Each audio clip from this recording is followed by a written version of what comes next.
December 30th, 2025. A Saudi warplane screams across the skies of southern Yemen and unleashes its payload on the port city of Al-Mukalla.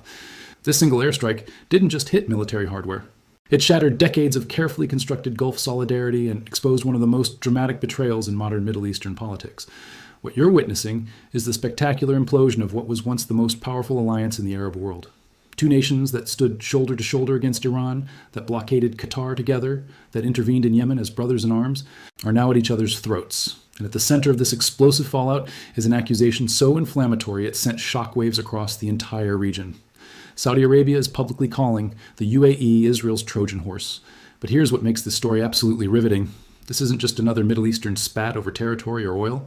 This is about something far more profound. It's about two radically different visions for the future of the Arab world. It's about the Abraham Accords coming back to haunt one of its signatories, and it's about how quickly brothers can become enemies when ambition collides with ideology. Let me take you back to where this all began, because the story you're about to hear reads like a geopolitical thriller that nobody saw coming. For years, Saudi Arabia and the UAE were inseparable. Crown Prince Mohammed bin Salman and UAE President Mohammed bin Zayed, known as MBS and MBZ, weren't just political allies. They were close friends. Together, they led the intervention in Yemen in 2015 to fight the Iranian-backed Houthis. Together, they imposed a brutal blockade on Qatar in 2017. Together, they pushed back against what they saw as the greatest threat to Gulf stability, political Islam, particularly the Muslim Brotherhood. But cracks started appearing earlier than most people realize. In 2020, the UAE did something that would fundamentally alter its relationship with Saudi Arabia. It signed the Abraham Accords with Israel, not just a peace treaty, a full normalization of relations, military cooperation, intelligence sharing, economic integration, the works. Now, Saudi Arabia watched this happen with mixed feelings. On one hand, Crown Prince Mohammed bin Salman wasn't opposed to normalizing with Israel. He'd been quietly working on his own potential deal, but there was a crucial difference. Saudi Arabia, as the custodian of Islam's two holiest sites, couldn't simply abandon the Palestinian cause without serious domestic and religious backlash. The Saudis wanted normalization tied to concrete progress toward a Palestinian state. The UAE, they didn't wait. They didn't attach conditions about Palestinian statehood. They just went ahead and embraced Israel fully, becoming one of its closest partners in the region practically overnight. And this is where the strategic divergence began. Fast forward to late 2025, and the Saudi-UAE relationship has deteriorated so dramatically that it's hard to believe these were once the closest of allies. Multiple flashpoints have emerged across the region, but three conflicts have become the main battlegrounds: Yemen, Sudan, and Somalia. In each of these places, Saudi Arabia and the UAE are backing opposite sides, and the pattern is revealing. Let's start with Yemen, because this is where the relationship finally exploded into public view. Both countries have been involved in Yemen since 2015, supposedly fighting on the same side against the Houthis.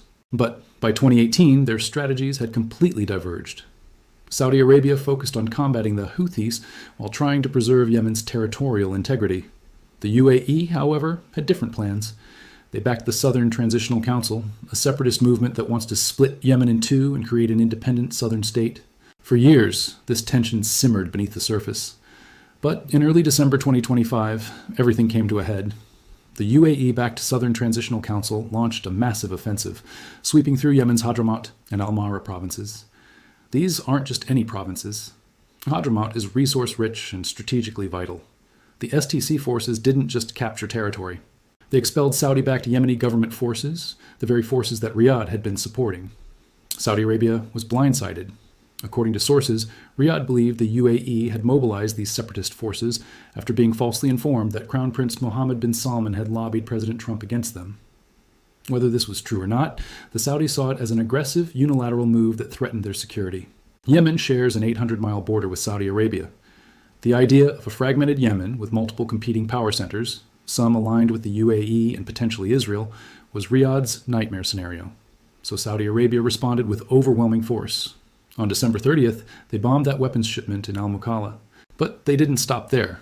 Saudi-backed forces launched a fierce counteroffensive that didn't just roll back the STC's gains, it completely routed them. By early January 2026, the Southern Transitional Council had lost control of virtually all the territory they'd captured. On January 9th, the organization dissolved entirely after its leader fled to the UAE. But here's what's crucial to understand. This wasn't just a military defeat. This was Saudi Arabia sending an unmistakable message to Abu Dhabi: stay out of our backyard. The second major flashpoint is Sudan, and this conflict reveals even more about the depth of the rift.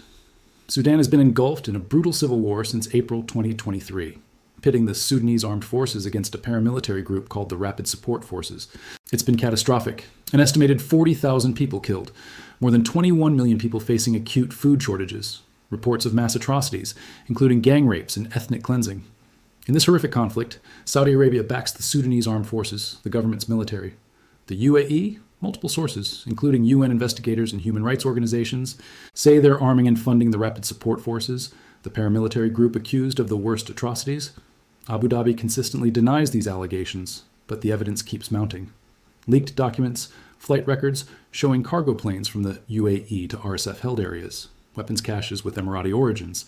Why would the UAE back a group accused of genocide? The answer reveals their broader strategy. The RSF is anti-Islamist. They position themselves as secular, modern, aligned with Western values. That fits perfectly with the UAE's regional agenda, preventing Islamist groups from gaining power anywhere in the Arab world. The Sudanese armed forces, by contrast, have ties to Islamist factions, including remnants of the Muslim Brotherhood that the UAE despises. But for Saudi Arabia, this UAE strategy in Sudan represents something deeply threatening. It's not just about Sudan, it's about what it means for Saudi security. Sudan sits directly across the Red Sea from Saudi Arabia. If the country fragments, if the UAE-backed RSF carves out its own territory, it creates another unstable entity on Riyadh's doorstep, another potential foothold for foreign influence, another threat to Red Sea security. Crown Prince Mohammed bin Salman took this threat so seriously that during his November 2025 visit to Washington, he personally lobbied President Trump about it. According to reports, the Saudi Crown Prince urged Trump to designate the RSF as a foreign terrorist organization and to pressure the UAE over its support for them. Trump listened, and the Saudis interpreted Trump's eventual moves as vindication. Saudi Arabia has gone further. They've coordinated with Egypt, which also backs the Sudanese government, to restrict UAE cargo flights through their airspace if they're suspected of carrying weapons to the RSF. They've pressured Libya's Khalifa Haftar, who controls key smuggling routes, to shut down airports that the UAE allegedly uses to resupply the RSF. They've announced military aid packages to the Sudanese armed forces, including a reported $4 billion deal with Pakistan to provide fighter jets. The third flashpoint is Somalia and Somaliland, and this is where Israel enters the picture directly. Somaliland is a breakaway region that declared independence from Somalia in 1991 but has never received international recognition. Until December 26, 2025, when Israel became the first country in the world to officially recognize Somaliland as an independent state. This wasn't a random diplomatic gesture. Israel recognized Somaliland for strategic reasons. The region controls access to the Red Sea through the port of Berbera. It's directly across from Yemen, making it perfect for monitoring Houthi activity. Reports suggest Israel and the UAE had been working together on this for years, with the UAE allegedly offering to fund an Israeli military base in Somaliland to counter the Houthis. Saudi Arabia was furious. They immediately joined scores of other countries in condemning the recognition. But here's the kicker. The UAE's name was notably absent from the list of Arab and Muslim countries opposing it. Abu Dhabi stayed silent, and Riyadh noticed. The Saudis see a pattern here. In Yemen, the UAE backs separatists trying to split the country. In Sudan, they back paramilitaries fighting the government. In Somalia, they maintain close ties with Somaliland, the breakaway region. And now Israel, the UAE's close partner, recognizes that breakaway region. To Saudi strategists, this looks like a coordinated strategy to fragment weak states across the Red Sea basin. But here's where the story gets truly explosive. On January 22, 2026, a prominent Saudi academic named Dr. Ahmed bin Othman al-Tuwaijri published an article in the Saudi newspaper Al Jazeera that didn't just criticize the UAE, it eviscerated them. Al-Tuwaijri is no random columnist. He's a former Shura Council member, a former dean at King Saud University, a respected voice in Saudi intellectual circles, and he accused the UAE of being Israel's Trojan horse in the Arab world. Let me quote directly from his article, because the language is absolutely scorching. He wrote that the UAE has thrown itself into the arms of Zionism and accepted the role of Israel's Trojan horse in the Arab world, hoping to use it as leverage against Saudi Arabia and the major Arab states. He called it a betrayal of God, his messenger and the entire nation. He accused Abu Dhabi of being blinded by hatred and jealousy towards Saudi Arabia. He claimed the UAE was using military bases in Yemen, Eritrea, and Somalia to support Israeli operations in Gaza, providing intelligence on resistance forces and facilitating weapons shipments. He went further. He accused the UAE of direct military and intelligence cooperation with Israel in attacking Palestinian resistance groups. He alleged they supported the Rapid Support Forces in Sudan in coordination with Israel, fueling ethnic cleansing and genocide. He charged them with destabilizing Yemen, Libya, Tunisia, Egypt, and trying to control Egypt's strategic assets, including ports and financial institutions. This wasn't published in some fringe outlet. This was in Al Jazeera, a mainstream Saudi newspaper. The article was so inflammatory that it was briefly taken down following international outcry, including condemnation from the Anti-Defamation League for what they called anti-Semitic dog whistles. But then, Saudi Arabia put the article back up, and the attacks intensified. What followed was a coordinated social media campaign unlike anything seen before between Gulf allies. Saudi-linked accounts flooded platforms with hashtags attacking the UAE as Israel's proxy, as a Zionist tool, as a traitor to the Arab cause. Analysis of the social media activity showed a deliberate, organized effort. After the December 30th bombing in Yemen, Saudi posts attacking Israel spiked dramatically, but 77% of the comments were actually targeting the UAE as Israel's agent. Conspiracy theories spread like wildfire. One particularly viral claim accused the UAE of promoting a new Abrahamic religion that would merge Judaism, Christianity, and Islam, thereby destroying Islam. This was apparently a reference to the Abrahamic family house in Abu Dhabi, a complex with a mosque, church, and synagogue meant to promote interfaith tolerance. But in the Saudi narrative, it became evidence of the UAE's plot to undermine Islam itself. The UAE tried to fight back, but their counteroffensive revealed just how dependent they'd become on their relationship with Israel. According to U.S. officials, the UAE actually approached pro-Israel lobbying groups in Washington and pressured them to make statements condemning alleged anti-Semitism in Saudi Arabia. At least one group, the American Jewish Committee, came under this pressure. The UAE was essentially trying to use its Abraham Accords partnership to mobilize Israel's American supporters against Saudi Arabia. Think about that for a moment. We're watching Gulf allies trying to weaponize their respective relationships with Israel and pro-Israel American organizations against each other. That's how far this has deteriorated. But here's where the geopolitical chess game gets really interesting. Because Saudi Arabia isn't just attacking the UAE. They're fundamentally realigning their entire regional strategy. Remember, for years, Saudi Arabia and the UAE were united in their opposition to the Muslim Brotherhood, to Qatar, to Turkey, to political Islam in general. They saw Iran as the existential threat. But starting around 2021, Saudi Crown Prince Mohammed bin Salman began a dramatic strategic shift. He started warming relations with Iran. In 2023, Saudi Arabia and Iran formally reestablished diplomatic relations in a surprise deal brokered by China. He ended the blockade of Qatar. He began rapprochement with Turkey. And here's the kicker. Senior Saudi officials started claiming that it was actually the UAE that had pushed them into the Qatar blockade in the first place. They were rewriting history, distancing themselves from decisions they'd made jointly with Abu Dhabi. Why this dramatic reversal? Because Crown Prince Mohammed bin Salman reassessed what matters most for Saudi Arabia's future. His paramount objective is Vision 2030, the massive economic transformation program meant to diversify the Saudi economy away from oil. To achieve that, he needs stability, he needs foreign investment, he needs predictability. An adversarial foreign policy that focused on fighting political Islam across the region wasn't delivering stability. It was creating chaos. So MBS pivoted. He decided that accommodating former adversaries, even Iran, even the Muslim Brotherhood, even Turkey, was a better path than continued confrontation. Not because he likes these actors, but because he calculated that stability serves Saudi interests better than ideological warfare.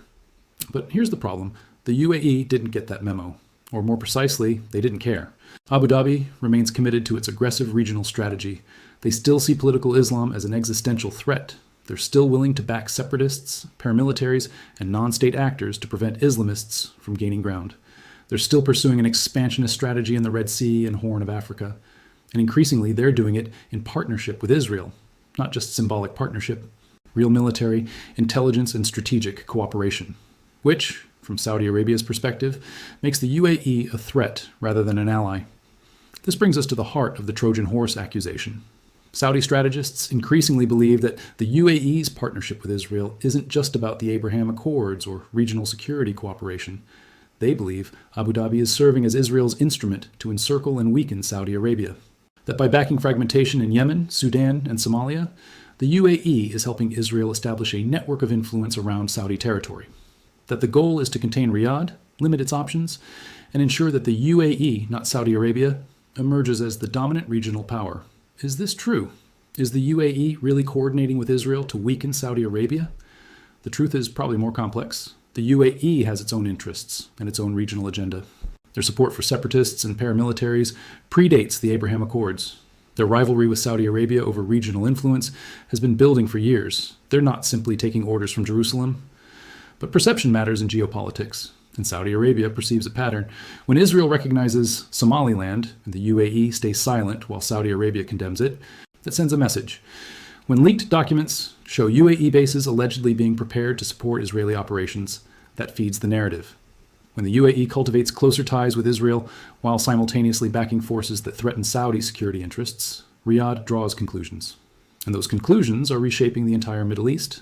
Saudi Arabia is now building what some analysts call an anti-UAE, anti-Israel alliance. They've strengthened defense ties with Pakistan, a nuclear-armed state. In September 2025, they signed a strategic mutual defense agreement with Pakistan and Turkey. Yes, Turkey, their former adversary.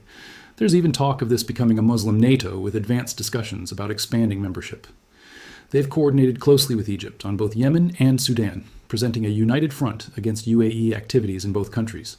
Egypt's foreign minister explicitly stated that Cairo shares identical views with Saudi Arabia on these conflicts, specifically on the need to preserve the unity, sovereignty, and territorial integrity of states. That last phrase is a direct rebuke to UAE support for separatists.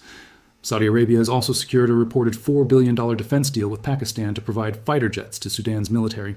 They've announced trilateral military frameworks involving Turkey and Pakistan. They're not just opposing the UAE, they're building alternative power structures that exclude Abu Dhabi entirely. And here's where it gets really sensitive for U.S. interests. Both Saudi Arabia and the UAE are major American allies.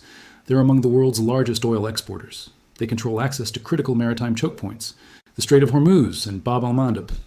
They have made trillion-dollar investment commitments to the United States. They buy massive amounts of American weapons. The Trump administration has tried to navigate this carefully. President Trump hosted Crown Prince Mohammed bin Salman at the White House in November 2025 with full honors. Red carpets, marching bands, military flyovers. Trump approved major arms sales to Saudi Arabia, including future F-35 fighter jets. He designated Saudi Arabia a major non-NATO ally. But Trump has also maintained close ties with the UAE, and reports suggest the administration is trying to avoid taking sides in this Gulf rivalry. That's becoming increasingly difficult. When Mohammed bin Salman lobbied Trump about UAE support for the RSF in Sudan, he was essentially asking the president to choose between two American allies. Trump's response, which apparently included some pressure on the UAE, suggests he may be leaning toward Riyadh. But that could change. The wild card in all of this is Israel and the Abraham Accords. Trump sees the Abraham Accords as one of his signature foreign policy achievements. He desperately wants Saudi Arabia to join.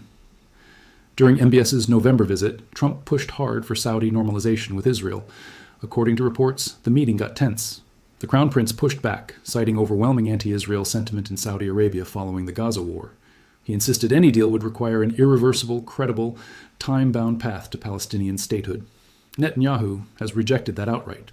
But here's the fascinating dynamic. Even as Saudi Arabia publicly attacks the UAE for being Israel's Trojan horse, even as they unleash social media campaigns with anti-Semitic undertones, they haven't completely ruled out their own normalization with Israel. It's a delicate dance. The Saudis are using anti-Israel rhetoric to pressure the UAE and mobilize Arab public opinion against Abu Dhabi. But they're keeping the door open to their own deal if the terms are right. The UAE, meanwhile, is discovering that the Abraham Accords come with costs. They thought partnering with Israel would give them strategic advantages and American support, and in many ways it has, but it's also made them vulnerable to exactly the kind of attack that Saudi Arabia is now launching. Being labeled as Israel's proxy in the Arab world is politically toxic. It undermines their legitimacy. It gives their adversaries a powerful weapon. Some analysts believe this is exactly what Saudi Arabia calculated. By attacking the UAE as Israel's Trojan horse, they're not just criticizing Abu Dhabi's foreign policy. They're trying to burn the legitimacy of a state that chose the Abraham Accords. They're sending a message to other potential Abraham Accords signatories. Look what happens when you normalize without conditions. Look how you become a target. So where does this leave us? The Saudi-UAE rift shows no signs of healing. If anything, it's deepening. Just last week, Emirati defense firms conspicuously pulled out of Saudi Arabia's World Defense Show, one of the biggest military exhibitions in the region. About 30 Emirati companies were listed as exhibitors, but their booths sat empty. It was a symbolic gesture, but a powerful one. The regional implications are profound. Gulf unity, long seen as a cornerstone of Middle Eastern stability, is fracturing. The Gulf Cooperation Council, meant to present a united front, is increasingly divided. Bahrain and Oman are trying to mediate, but with limited success. Kuwait watches nervously. Qatar, once isolated by both Saudi Arabia and the UAE, now finds itself courted by Riyadh. The fault lines are becoming crystal clear. On one side, the UAE, supporting paramilitary groups and secessionist movements, cultivating close ties with Israel, pursuing an aggressive interventionist strategy. On the other side, Saudi Arabia, building coalitions behind internationally recognized governments, pursuing stability over ideology, maintaining Palestinian statehood as a red line for any Israel deal. The Red Sea, one of the world's most strategic waterways, is becoming a chessboard for this rivalry. Every port, every base, every diplomatic relationship is now contested. Yemen's coast, Eritrea's facilities, Somalia's Berber port, Sudan's Red Sea access. The UAE has been building influence across all of these. Saudi Arabia is now working to roll it back. In Sudan, the war grinds on with no end in sight. The UAE continues to be accused of arming the RSF, despite international pressure. Saudi Arabia and Egypt are working to cut off those supply routes, while providing support to the Sudanese military. Pakistan's defense industry is becoming a major player, selling weapons to both the Sudanese government and potentially to other actors in the region. In Yemen, the STC's collapse was a major blow to UAE influence, but Abu Dhabi hasn't given up entirely. They still maintain relationships with southern Yemeni factions, still have economic investments in the region, but their ability to shape events militarily has been dramatically curtailed by Saudi pressure. In Somalia and Somaliland, the situation remains tense. Israel's recognition has created facts on the ground that can't easily be reversed. Whether other countries follow Israel's lead could determine Somaliland's future. The UAE's role in facilitating that recognition, whether direct or indirect, has deepened Saudi suspicions about Abu Dhabi's ultimate objectives. And then there's the broader question of what this means for the Abraham Accords themselves. The UAE was supposed to be a success story, proof that Arab normalization with Israel could work. But if the result is isolation, if it leads to being attacked as a traitor to the Arab cause, if it creates a rift with Saudi Arabia that undermines Gulf unity, then what's the model worth? Israel and the United States both have a stake in defending the UAE now. If a partner gets attacked for joining the Abraham Accords, and the framework doesn't stand with them, who else will sign up? This is why some Israeli analysts are arguing that Israel needs to actively defend the UAE against Saudi attacks, that remaining silent could doom the entire normalization project. But defending the UAE means opposing Saudi Arabia, at least rhetorically. And Saudi Arabia, with its religious significance, its economic power, its strategic importance, is not an enemy that Israel or the United States can afford lightly. It's a genuine dilemma. Here's what we know for certain. This conflict is not going away. It's restructuring regional alignments in ways that will shape the Middle East for years to come. Saudi Arabia and the UAE, once indistinguishable in their foreign policies, now represent competing visions for the region's future. Saudi Arabia's model, stability through accommodation, even with former adversaries. The UAE's model, aggressive intervention to prevent Islamist gains and secure strategic positions, partnering closely with Israel regardless of Arab opinion. Both countries are betting that their approach will ultimately prevail. Both are willing to escalate to prove their point. And caught in the middle are Yemen, Sudan, Somalia, and potentially other weak states, where this rivalry could play out through proxy conflicts. The Trojan horse accusation isn't just rhetoric. It's a fundamental reassessment by Saudi Arabia of the UAE's role in the region. Riyadh increasingly sees Abu Dhabi not as a wayward ally that needs to be brought back into line, but as an active threat that needs to be countered. That's a dramatic shift, and it has dramatic implications. Will they reconcile? Possibly. Gulf states have historically been able to manage their differences quietly, to present a united front, even when competing behind the scenes. Summit diplomacy, mediation by Oman or Kuwait, pressure from Washington, economic interdependence, all of these could eventually bring them back to some kind of working relationship. But something fundamental has broken. The trust that once existed between Mohammed bin Salman and Mohammed bin Zayed is gone. The assumption that Gulf unity trumps all other considerations is no longer operative. The willingness to air grievances publicly, to use inflammatory rhetoric, to mobilize public opinion against each other, these are not easily walked back. And the core strategic disagreement remains unresolved. As long as the UAE pursues its current regional strategy, as long as it backs fragmentation in weak states, as long as its partnership with Israel deepens, Saudi Arabia will see it as a threat. As long as Saudi Arabia demands Palestinian statehood as a condition for its own normalization while attacking those who normalized without it, the UAE will see Saudi Arabia as hypocritical and obstructionist. The great irony in all of this is that both countries started from the same place. Both feared Iran. Both opposed the Muslim Brotherhood. Both wanted to reshape the Middle East according to their vision. But their paths diverged, and now they find themselves on opposite sides of the very conflicts they once fought together. The Trojan horse betrayal isn't just about Israel. It's about ambition. It's about competing visions of what the Arab world should be. It's about two leaders who refuse to play second fiddle. And it's about how quickly alliances can crumble when interests collide. What happens next will determine not just the future of Saudi-UAE relations, but the entire architecture of Middle Eastern politics. Will Trump force a reconciliation? Will one side back down? Will the rivalry escalate into something even more dangerous? Will other Gulf states have to choose sides? These are the questions that will define the region in 2026 and beyond. And at the center of it all is the accusation that started this story. Saudi Arabia's claim that the UAE has become Israel's Trojan horse in the Arab world, a tool to weaken Riyadh and fragment the region. Whether that's true or not, the fact that Saudi Arabia believes it and is willing to say it publicly tells you everything you need to know about how far this relationship has fallen. The Gulf will never be the same, and the ripples from this conflict will be felt across the Middle East for years to come.